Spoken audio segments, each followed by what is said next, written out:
You're live on News Desk on Joy News. We are live on DSTV channel 421, GoTV channel 144, free to air on your digital terrestrial television across the globe at myjoyonline.com. Also, download the MyJoy Online app from the Play Store for Android or the App Store for iOS users to listen live on the internet. My name is Daniel Daze, and coming up, Central Regional Coordinating Council Director assures affected families of the Apam drowning incident of government support. We have more. Also, we bring a live forum by the Ghana Coalition of Civil Societies Against Corruption on the return and a forced retirement of former Auditor General Daniel Domelevo. Be our guest. And on our Ghana Month series today, we look into the meanings portrayed by different styles of wearing the hat that goes with the smock popularly known as fugu from the Upper East region. Also in business, taxes could be reviewed upwards in the 2021 budget to shore up revenue lost to the COVID-19 pandemic. All this and more in 60 minutes. I'm Daniel Daze. Welcome. Now, the Central Regional Coordinating Council is assuring bereaved families of the drowning incident at Apam that government would support them in this time of grief. Chief Director at the Coordinating Council, Kingsley Boahin, says the families would be supported in the mass burial of the 12 teenagers. We hear more from Mr. Boating later in the bulletin, but in the meantime, many Ghanaians would normally wear the locally made smock, the fugu or batakari, with a hat made to match. But do you know that the way you choose to wear that hat communicates a certain message in traditional circles? You could actually get into trouble with the chiefs or a spiritually fortified person in the community, depending on the way you choose to fold the topmost part of the hat that usually accompanies the fugu.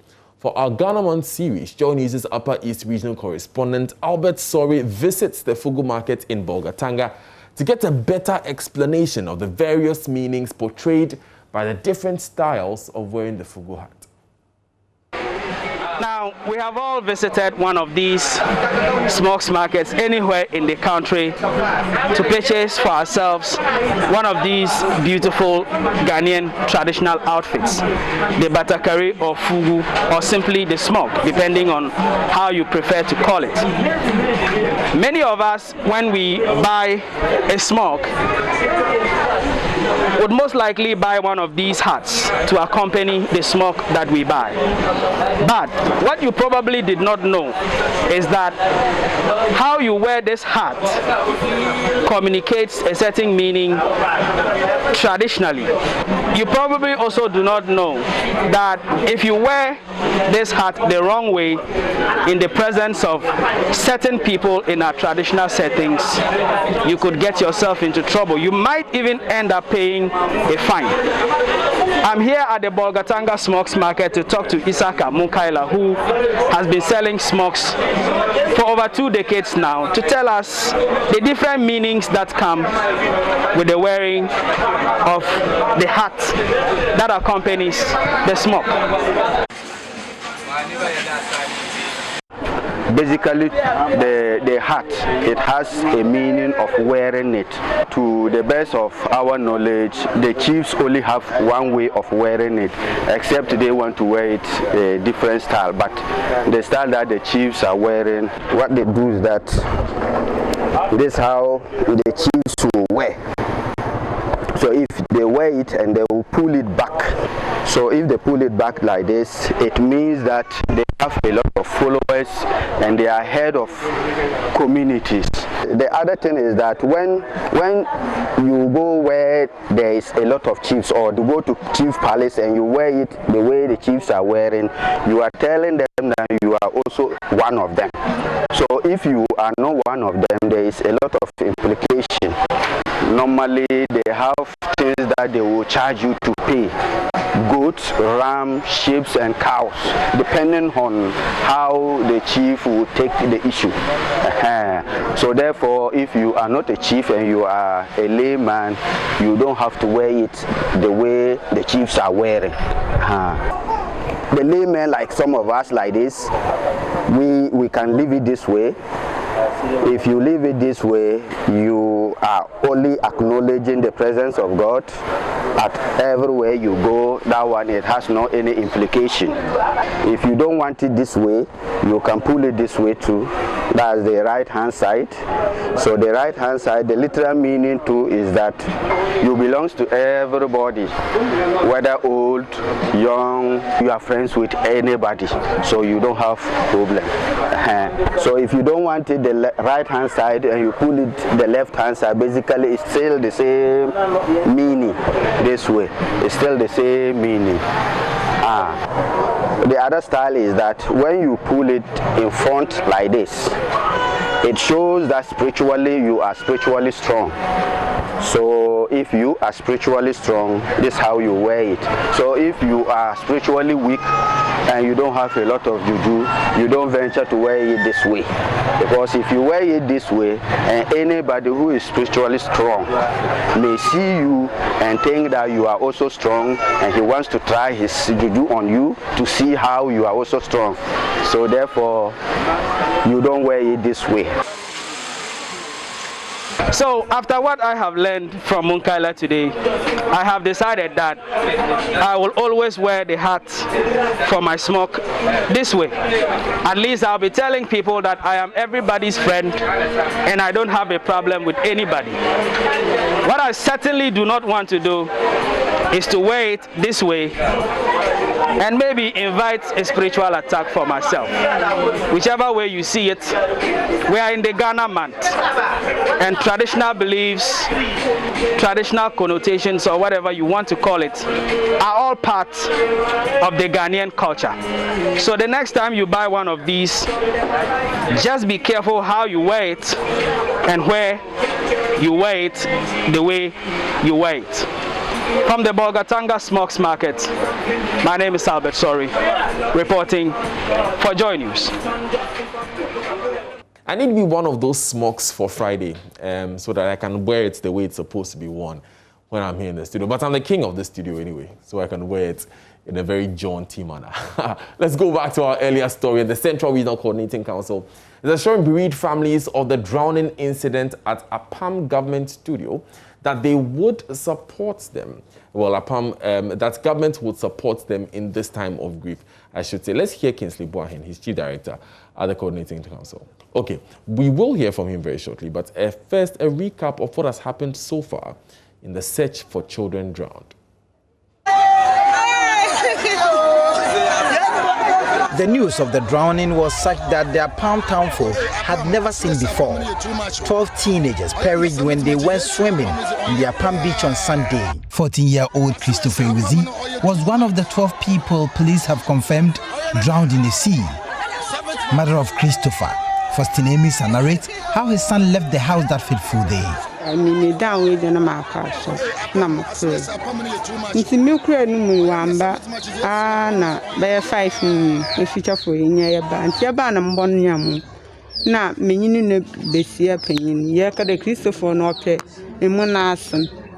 To meaning opinion, yet the edge, now, or call, and made the fur a dying each year. To me, you want to be maybe ban or 6 nanas, nanny, Christopher was the way could grab on it, or one.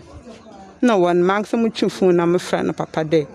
What a Christopher Grafman or Conton should so young pan. His family members have prepared the funeral posters already.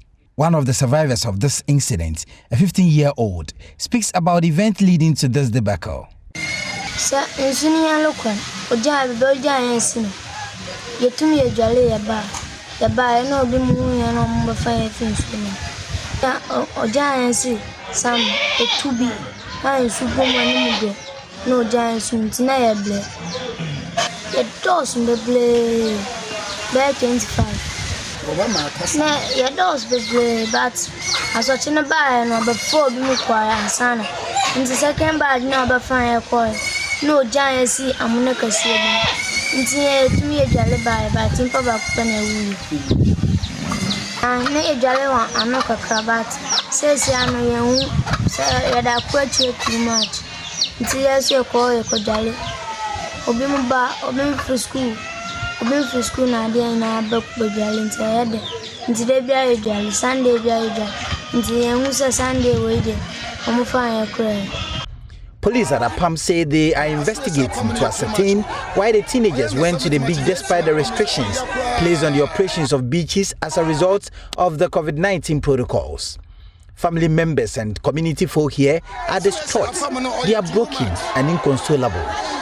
The lives of their sons and daughters have been snuffed out, and the day many bid their parents goodbye and told them they were going to play and would return. As it turned out, they never returned. Kwekwe's son is a family member. He struggles putting his thoughts together.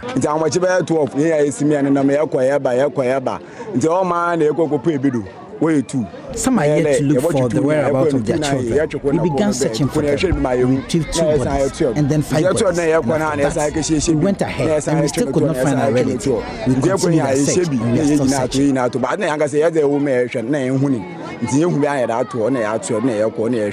Chief fisherman for Apam, Nana Kobna Kayoko, says they are still pouring libation and hoping they would get all bodies retrieved.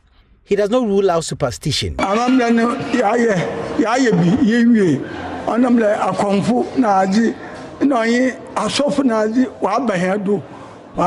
been performing some right. We are still performing more.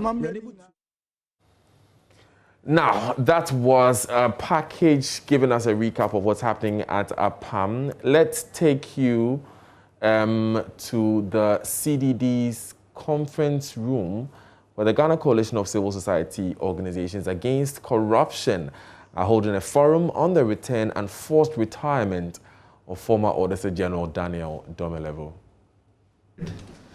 So I hope you have a little time.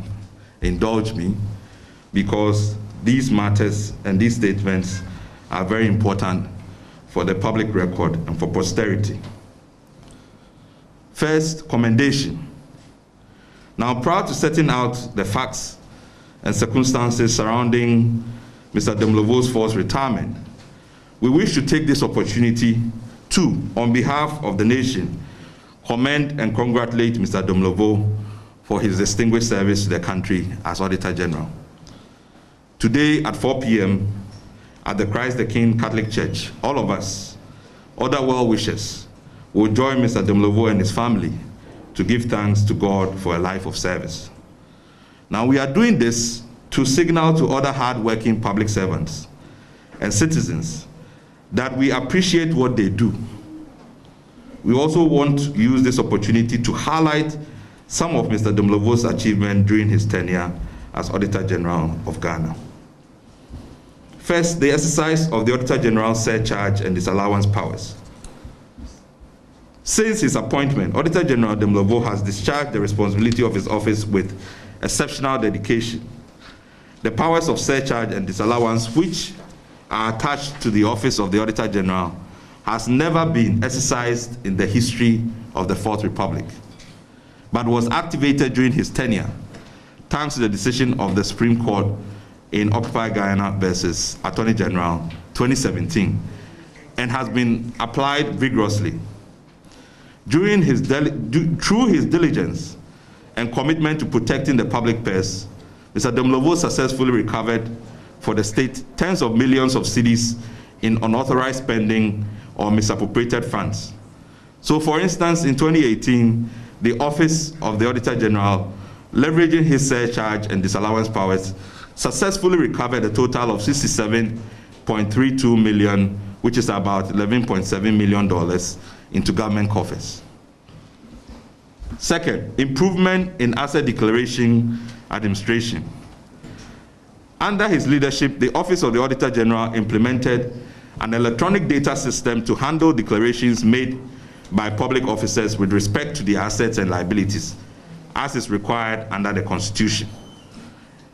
Through this initiative, the Office of the Auditor General is able to generate and maintain an up-to-date database of eligible public officers and to prompt them to make a declaration. It has additionally simplified the process for declaring assets and liabilities.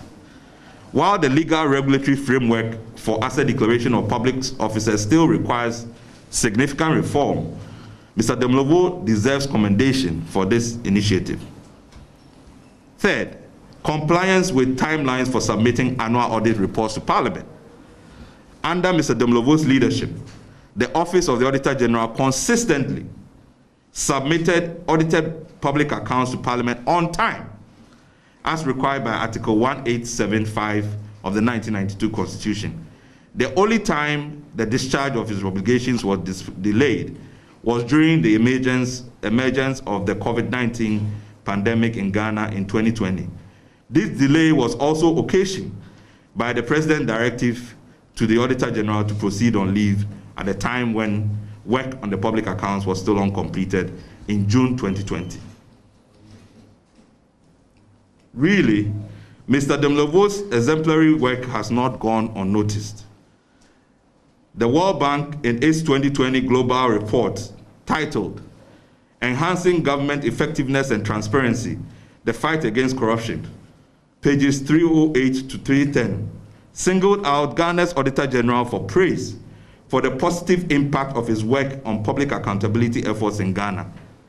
It is no surprise, therefore, that in 2019, Auditor General Demlovo received the award for Integrity Personality of the Year at the Maiden Ghana Integrity Awards, organized by the Ghana Integrity Initiative, the local chapter of Transparency International. Generally, we acknowledge Mr. Demlovo's sense of purpose, determination, discipline, and exceptional sense of duty. There are very few places within the public service that you can go and have a meeting that starts on time and ends on time. Mr. Demlovo is always on time. And when you're late, he will speak plainly about it. He has inspired all of us, and we want to wish him well in his retirement. Having dealt with the commendation, now let's try and set the record straight, because a lot has been said about the manner in which Mr. Demlovo has been treated.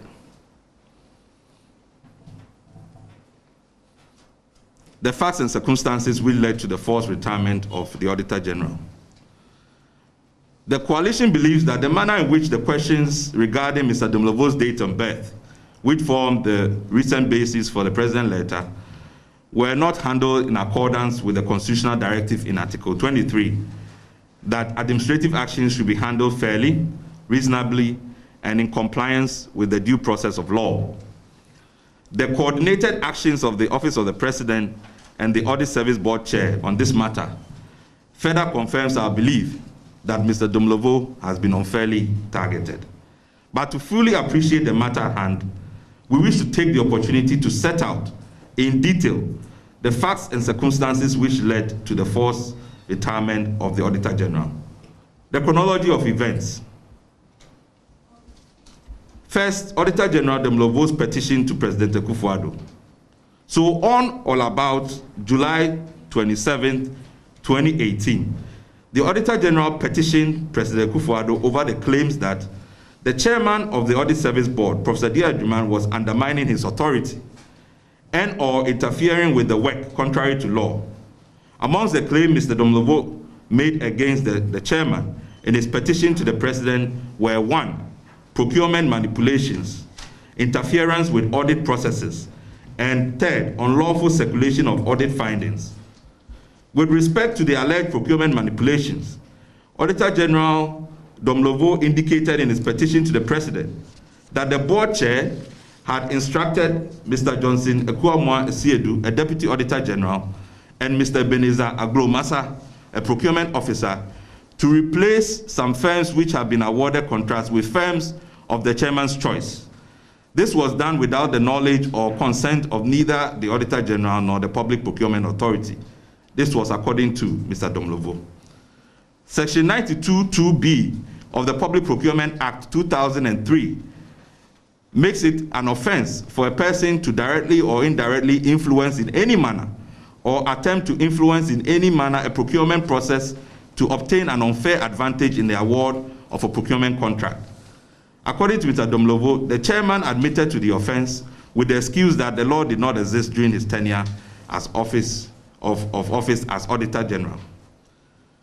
With respect to the chairman of the Audit Service Board's alleged interference with the audit processes, Mr. Demlovo indicated in his petition to the President that the chairman has sought to commission an audit without Mr. Demlovo's knowledge and consent.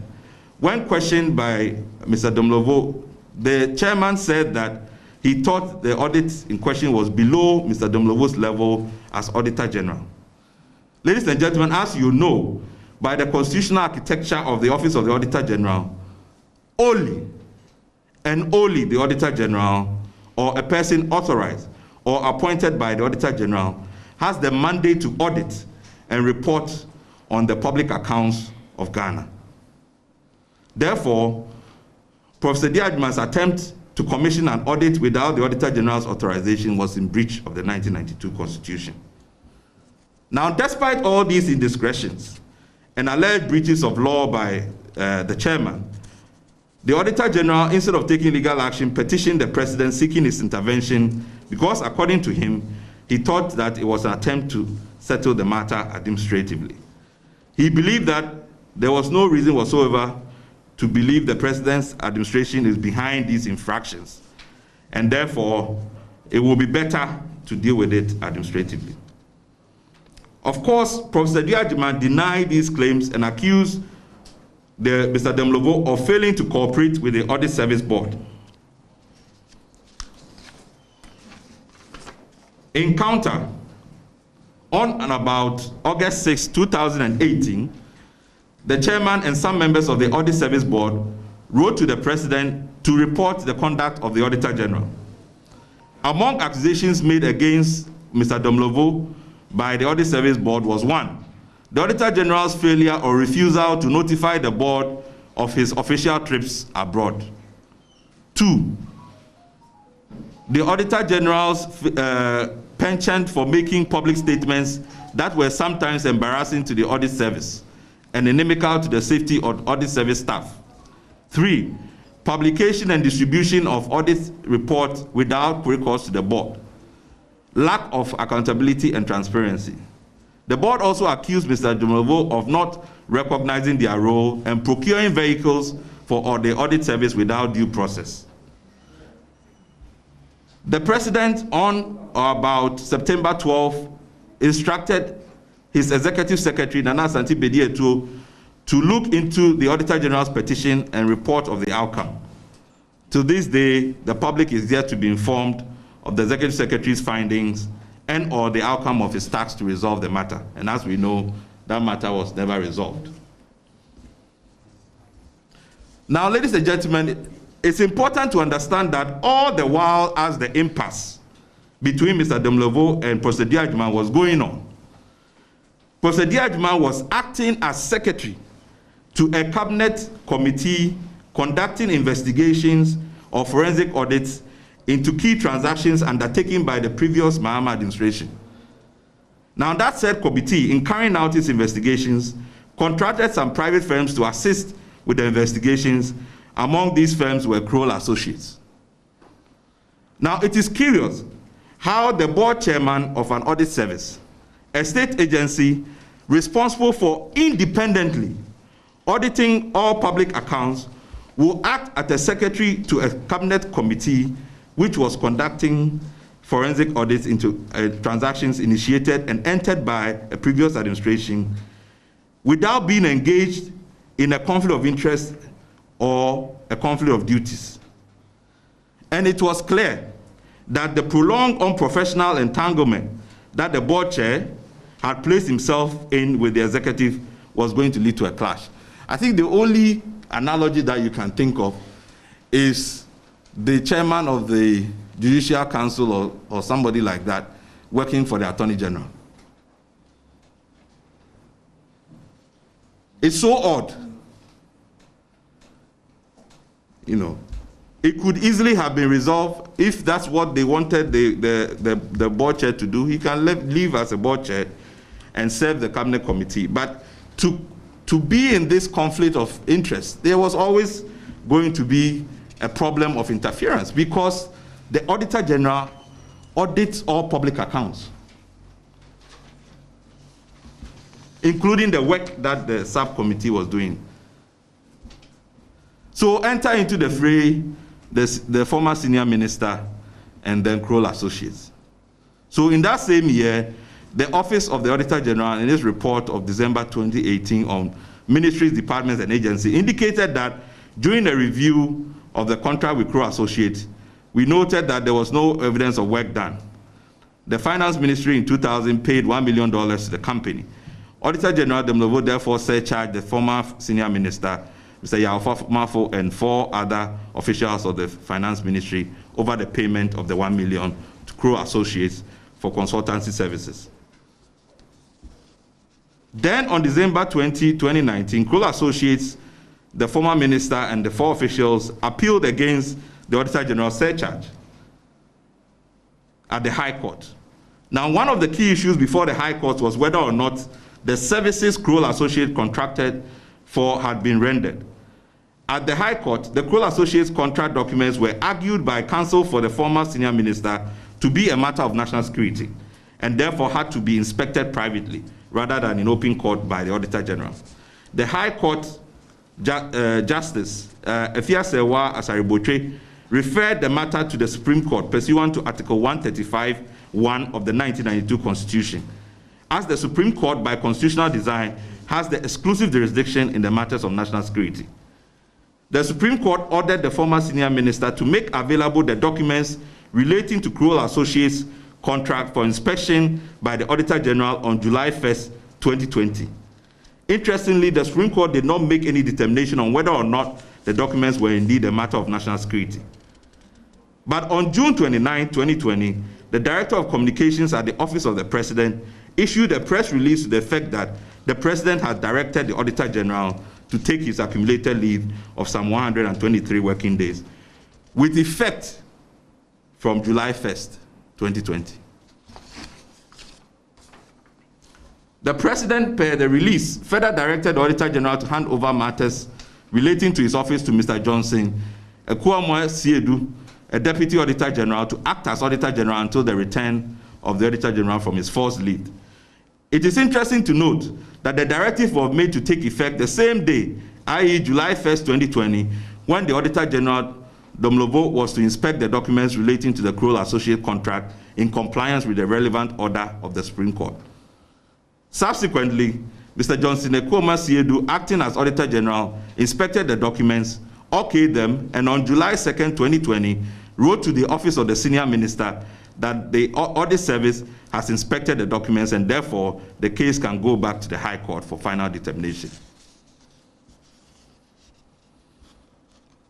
July 3rd, 2020, the Auditor General responded to the President's directive requiring him to proceed on leave, and in his reply, the Auditor General expressed his belief and concern that the directive had the potential to undermine the constitutionally guaranteed independence of the Auditor General.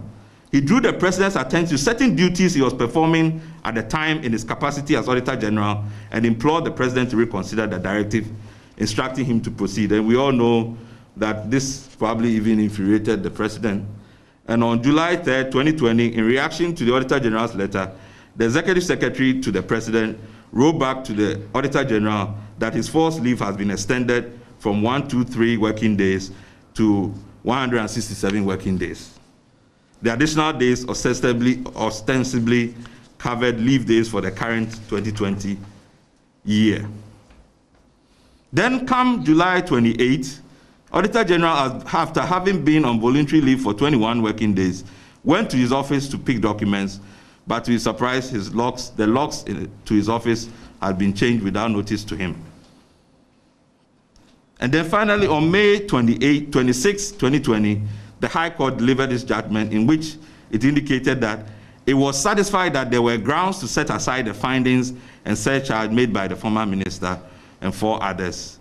And you can see the judgment in Kroll Associates Limited and the Auditor General, and Safumafo and Auditor General.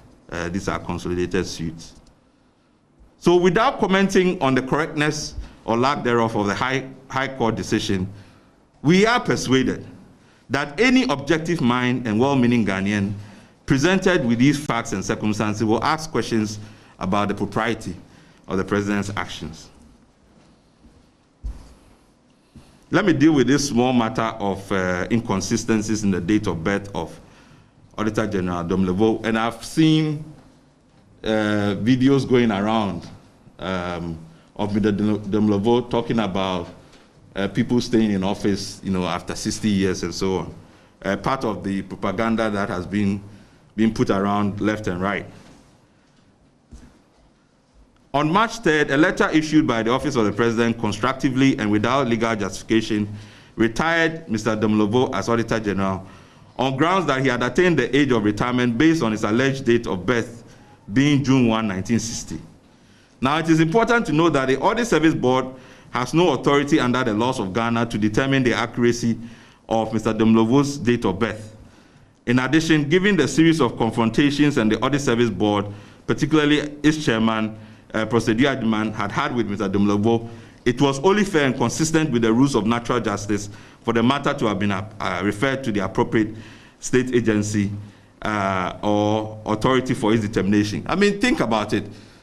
In any of your institutions, if one day your employer calls you and says, you have 2 dates on your records, we want to be sure which one, because we need to be clear that one is authentic and one is wrong. And you say, no, this is my date of birth, and I have evidence, to prove it, to support it. And your HR says, no, we have decided that we are going to give you this date of birth, even though you are saying that this is your date of birth. Almost like it's a straight liability. As soon as you put your date of birth there, you can't take it back.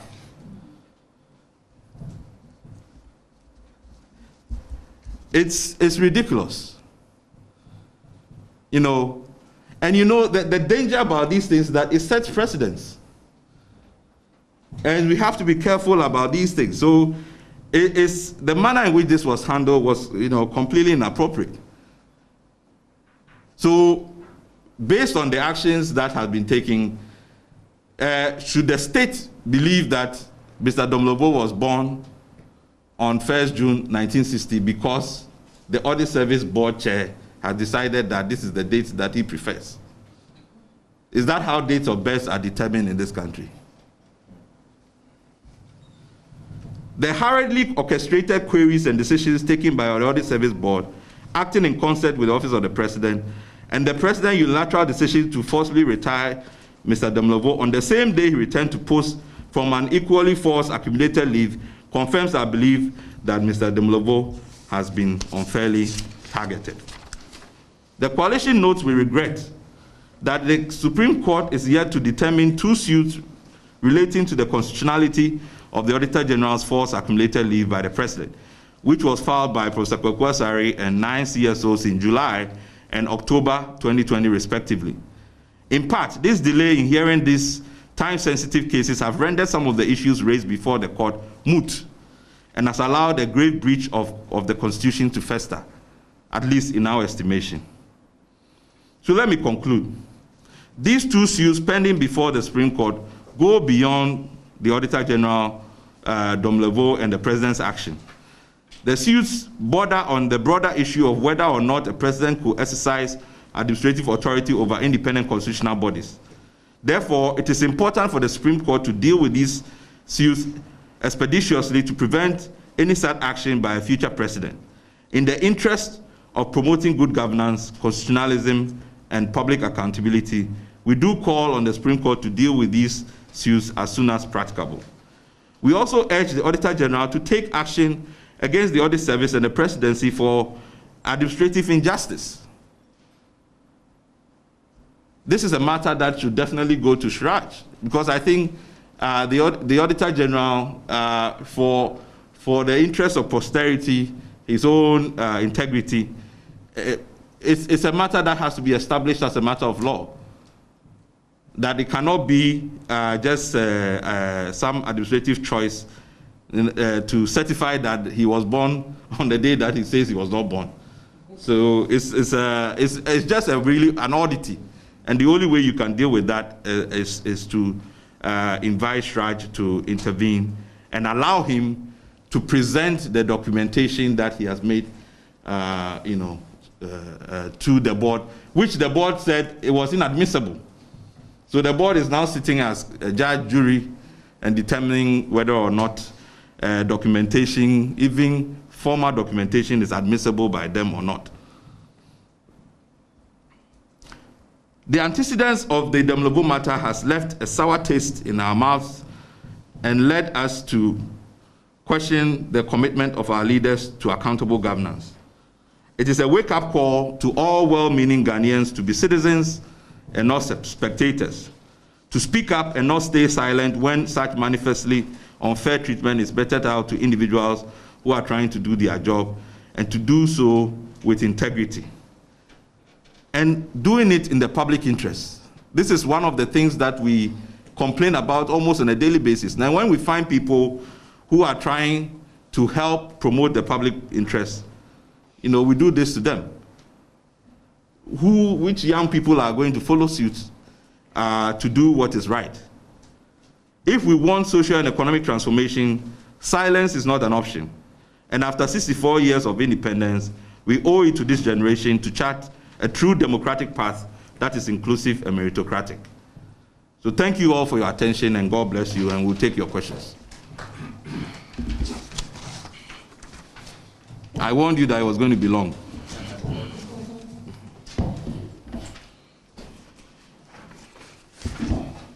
So we've created a space for questions. If there are any issues you want to pick up. Dr. Sante is here. Other members of the coalition are also here. So we have Mrs. Beauty Nate, Gak here. Linda Forikwafo is here. IDEC is represented. We have William also here. So if there are any questions, follow-up, inputs, here's your opportunity.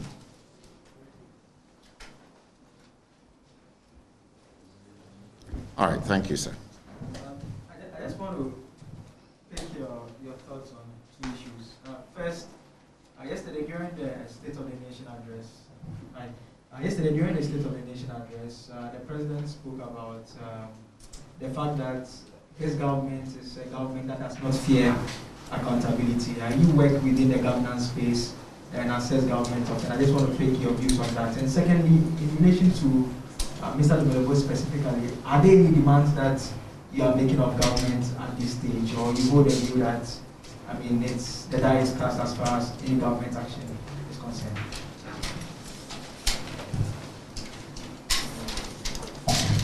Perhaps it will be useful if you direct your questions, but I know.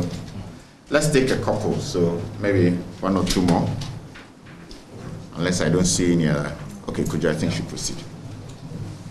Yeah, let me respond to the first one. Yes, I asked for not fearing accountability. I think that's a personal posture of a government. Whether or not you are accountable is a much different question, you know.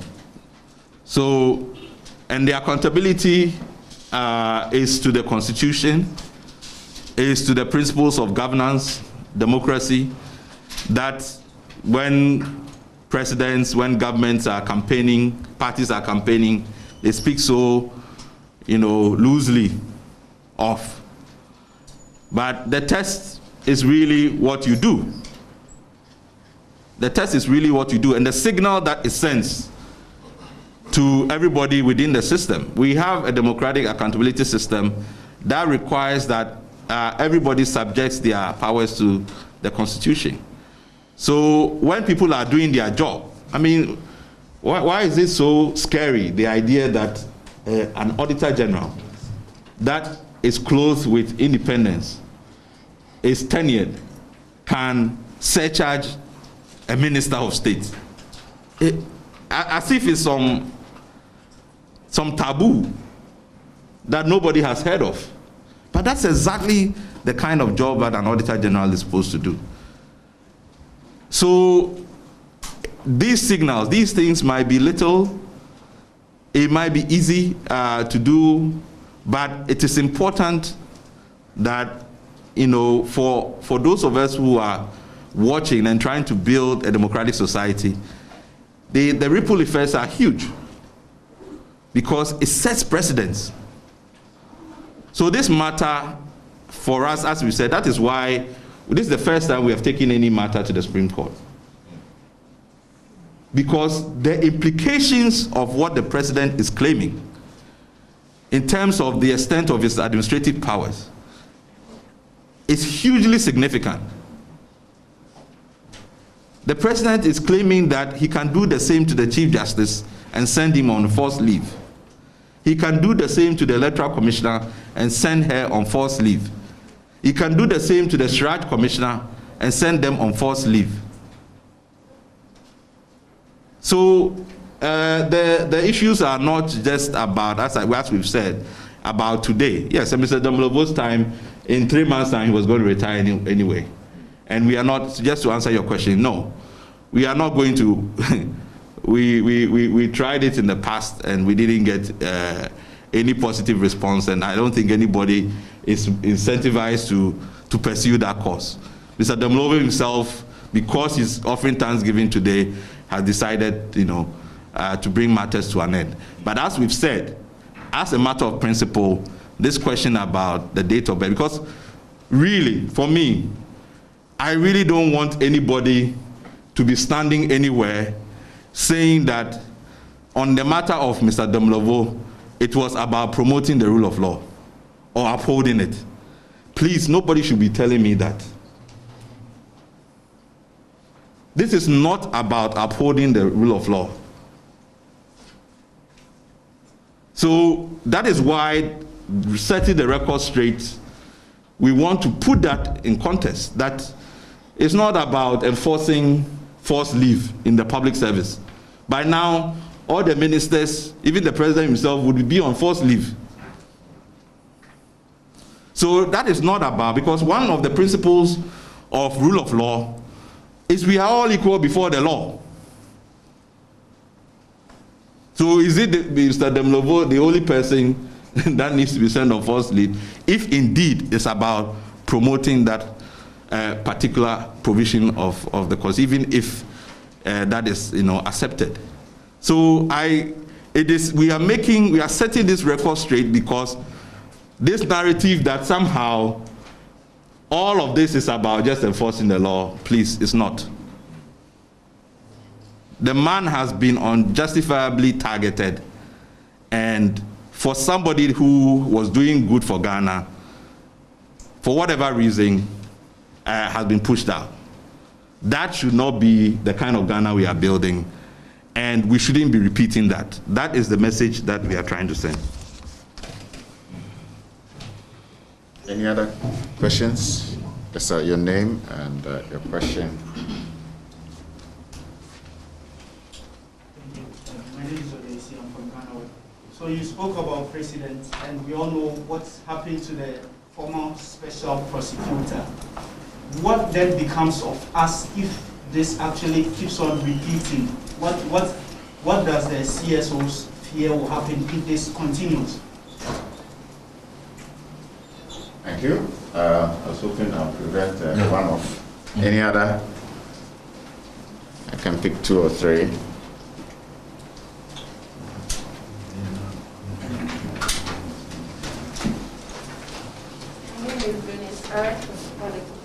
My concern has to do with the courts.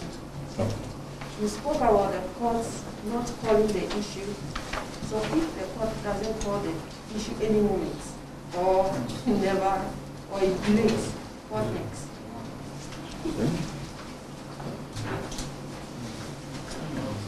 So we have 2. Linda, you want to respond to any? Oh, question reminds us that you can't respond. I'll try to prevent Kojo from responding to everything. All right, I'll let Kojo do this one and then next thing. Sorry, I think you were asking whether the president, sorry. The repercussions of this precedent. Yes, the precedent, with Martin Midu. So I think Mr. Martin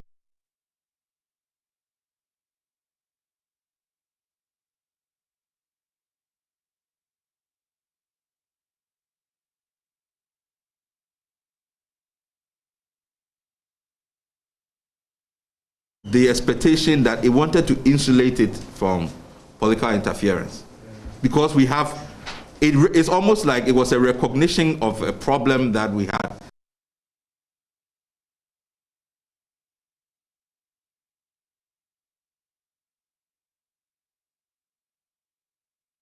Right, so that is Dr. Kojo Pumpuni Asante. He is the Director of Policy and Advocacy and Policy Engagement at the Center for Democratic Development, Ghana. The CDD is one of the CSOs against corruption. It's called the Coalition of CSOs Against Corruption, which is opposing the forced retirement of Daniel Domelevo, Auditor General. Let's go back and join the feed. Like it's a personal thing. Everybody that is elected or appointed, they are serving our interests. And that is why there's this elaborate institutional architecture to make sure that you serve the public interest. Because we know all of us are vulnerable. If we get there, we might want to put all our family members there. We might want to put all our relatives there. But it is a public position that is supposed to promote the public interest. And because we are fallible as human beings, that is why these things are put in place. So there must be there's a challenge when these things are being done, that people feel that it's almost like a personal attack. Meanwhile, those people are doing their jobs. So that is why the Supreme Court's intervention is important. We believe these kinds of actions are not right. They do not promote constitutionalism and good governance. And the Supreme Court must pronounce on it so that nobody is under the impression that this is acceptable, something that should be done. So that's one way. But we have to continue to speak out when they happen, right? So that our presidents, our leaders also understand that this is something that the public is not happy with and don't want to see it continue. And that is what we can do now until the Supreme Court pronounces it. But it's a fundamental point that when these things happen, people should not, foot soldiers, think that this is some personal attack. Somebody wants to disgrace the president. Somebody wants to disgrace the, we don't run, you can't run any governance system like that. People have to be held accountable for their actions. So that is what we're trying to push. And then the courts. Well, we have confidence in the courts that this will be called. We believe that the election petition, may have taken the focus from some of these, even though we thought that there's enough justices to have heard the matter even as this was going on. And what we were actually disappointed about is that if action is not taken quickly, then like Mr. Domelevo's matter, his injustice is not addressed. So even if there's a judgment now, the matter is already passed. So we hope that the Supreme Court, with these constitutional issues, will expedite, put a system in place to be able to expedite action on these matters. So we are still very hopeful that the matters will be dealt with.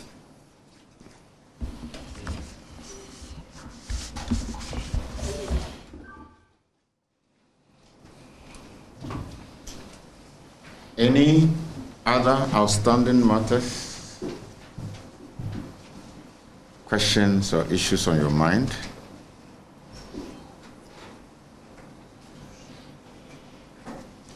Otherwise, I'll be inviting Mrs. Linda Ofori-Kwafo, the Ghana Integrity Initiative, to give our closer remarks. Thank you very much, Linda.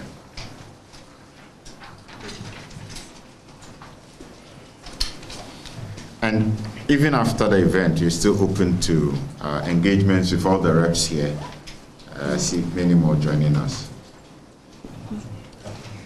Thank you very much, Adam. And I think the statement speaks for itself. It's so detailed, and everything we wanted to communicate to the world, we have. But then I just want us to watch the space as to who becomes the next Auditor General. It's a matter that is very important and dear to my heart. Reason being that we've worked with many Auditor Generals in the past. I'm not saying I'm 60 years. But then, because of the work that we do, we've worked with former Auditor Generals. And for us, Mr. Daniel Doblevo stands tall. Actually, he stood tall because actually he's retired and serving his Thanksgiving service today. We have worked with Auditor Generals, including the board chair himself. I remember we doing some work with him on trying to even get the LI of the audit service to be approved or passed by Parliament. And we were not successful even on that one. I said that on that tone. You're not supposed to project that. So what it means is that we should be looking forward and be advocating as media persons and civil society organization members to get an Auditor General who has audacity like Daniel. If we don't, we are doomed. If we are not able to get somebody, I'm not talking about being professional and being able to do the work of Auditor General, but then being able to take up big cases like the one he did. Going to court and winning and having the capacity now to surcharge and disallow. And then going to the extent of implementing same. We are talking about no other main person, but talking about the senior minister of this country. And I'm telling you, somebody who has international recognition. We've been to meetings and conferences and countries call him to come and actually show their audit service how to also go about their work. And if you don't get anybody with his audacity, forget it. We are going to see so many things happening in this country. I am not confident of when we are going to get a new one. I don't know what the law says now, and when, as quickly as possible, we are going to get somebody. But I'll be very happy if all of us will watch the space and start advocating for an Auditor General that can do the work and hold our public officers and institutions accountable, because the money needs to be protected for the development of the country. That's it. We are happy you were able to make it today, but then don't leave the fight alone for civil society organizations to fight. Media people like doing that. After this, you just go back. Just please keep on talking about. If you listen to Newsfile, you know what I'm talking about. You should take it up. We will do our best, but we want the media to keep on hammering and rehashing the issues in the press statement. It's detailed enough for you to carry on advocacy for even 1 year without getting tired or getting issues to talk about. We are very happy you took time off your busy schedule to be here with us today. We wish you all the best. We'll be engaging with you as we go. I'm not supposed to give the closing remarks. What am I doing? I'm supposed to give the closing remarks, but not to close the meeting. Yes. I can close the meeting as well. Okay, so we are happy you came. We'll see you. And that was Linda Ofori-Kwafo, board chair of the Office of Special Prosecutor, and of course, she's the executive director of the Ghana Integrity Initiative, the local chapter of Transparency International. You're live on News Desk. Stay with us. My name is Daniel Dazi, and this is where we wrap up Joy News Desk for today. We'll be back at midday for Joy News Today, our major bulletin. See you then.